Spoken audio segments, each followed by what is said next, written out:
Okay guys, bear with me.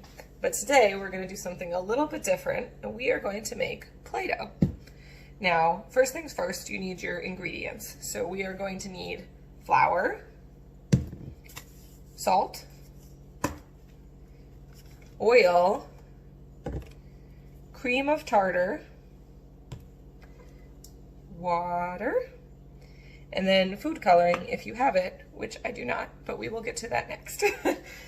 You will also need a bowl, a cup measure, a tablespoon measure, and a teaspoon measure, and a nice big spoon for stirring. We love stirring. All right, so we are going to start with the flour. Okay, now you want to take 3 big cups of this. Okay, scoop it out like this. Use your hand to pat it down. I hope you all washed your hands because I forgot to tell you to do that first. And we're gonna pour those into the bowl.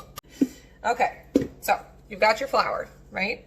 Next, we're gonna put in 3 teaspoons, that's the little one, of cream of tartar, okay? I would love to tell you what is an alternative for this if you don't have cream of tartar, but I don't know. You could try just making it without it and see what happens. So, hopefully your teaspoon will fit into the container, and you can make just tip it back and forth until it's nice and flat on top, okay? And pour that on in. So that's 1, 2, and 3. All right, done with that one.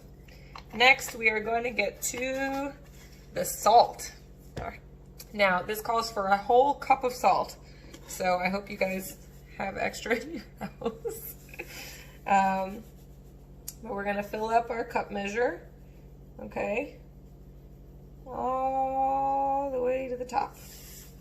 Okay, and pour that on. Ooh, I tasted that one a little bit in the air. Our friends do love to taste the salt, so, you know, feel free to put some out for them. What we usually do in class is we'll put out like a little plate and give them a little bit of everything so that they can taste it. I don't have them taste the cream of tartar because I don't know what that tastes like and it's probably gross, but they do love trying the salt. All right, so once you have all of your dry ingredients in here, okay, you're just gonna wanna stir them up a bit. Children love stirring, that's our favorite part. And we wanna remember also not to do it too fast or too rough because then things go flying out of the bowl. So this is a good measure for self-regulation. All right, next we're gonna put in we're gonna get our tablespoon, our big tablespoon, and we're gonna put in 3 tablespoons of oil, okay? When you're doing this with smaller children, you can either hold the bottle for them and have them hold the spoon, or you can try pouring some of the bottle into a smaller cup, so to give them a chance to try that pouring back and forth, which is really exciting for them. And as is with like most things in this recipe, there's a little more or a little less, like it's not the end of the world, it'll be fine. Okay, 1, 2, and 3 tablespoons of oil. All right, now's the fun part. We got to bring the water. So again, this is a great place to fill up like a smaller pitcher and have the children pour in, or just fill something that holds 3 cups of water and let them pour the whole thing in. Okay, so sorry I can't, like, YouTube is really good at this. But we're gonna pour all that water in. Okay, 3 cups of water, and just start stirring. Okay, this is again where that slower stirring self-regulation thing is important. Although if we make a mess, we make a mess. Okay, we want to get all of the dry parts nice and wet. I'm gonna move this a little. So you want to get it nice and wet. All right. Now, if unlike me, you have food coloring at home, this is a great time to add it in. Just let your kids go crazy because the more food coloring you get in there, the bolder and brighter your Play-Doh color will be. All right, now we are up to the adult portion of the video where we're gonna go over to the stove. Bear with me as I figure out how to selfie film everything. So we're gonna head over to the stove, and I will stand over here. All right, and we're just gonna pour this whole mix into the frying pan, I would say on like medium low, okay? This is a good opportunity to teach your children about oven safety. You can definitely like pull up a stool or a chair and have them observe. Obviously like with reminders of, you know, the red light means it's hot or fire means it's hot, depending on what kind of stove you have. And we don't touch things, we're just observing, okay? So at this point, if you can, I just spilled Play-Doh.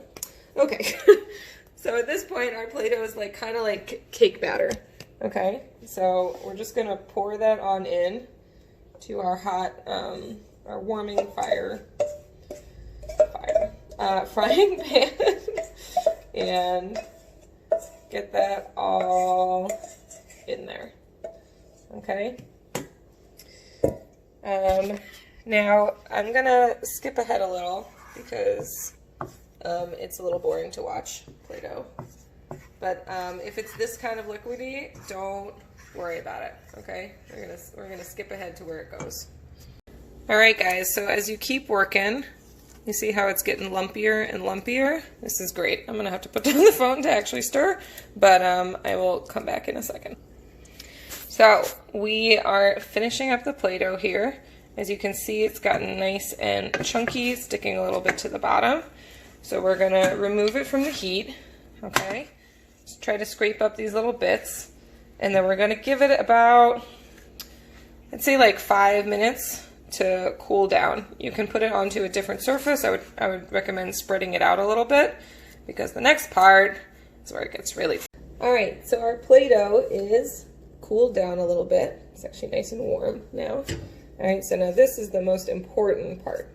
So you want to set up a little surface, and you guys are going to start kneading it. Now, especially when we make this with children, the Play-Doh tends to be kind of lumpy, so this step is really important.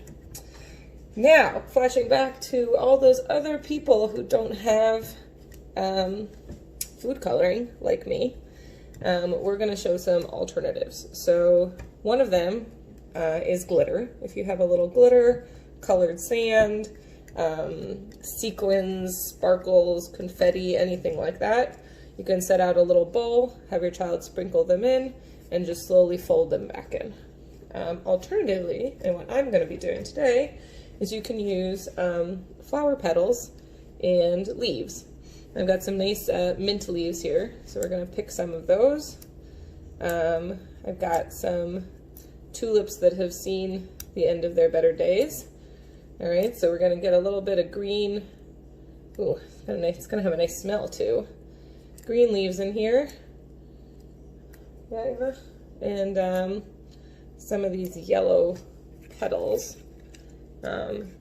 Or if you went flower hunting yesterday and you've got some petals, see how I just tied that all back in together? How exciting. Just going to remove these little pollen bombs in here. Right, and then, just like everything else, okay, you just fold them in. All right, fold those little leaves in. These petals are a little big, so I'm going to rip them up a little. All right, and you just fold it in. Just keep folding. Just keep folding. Just keep folding. This video is getting weird. All right, and this is, like, again, great sensory experience, huge stress relief for those of you that need that as well, because don't we all? And yeah, I hope you enjoyed this video and enjoy playing with your Play-Doh today. All right, feel free to send me some pictures or videos of what you made. All right, have a good day.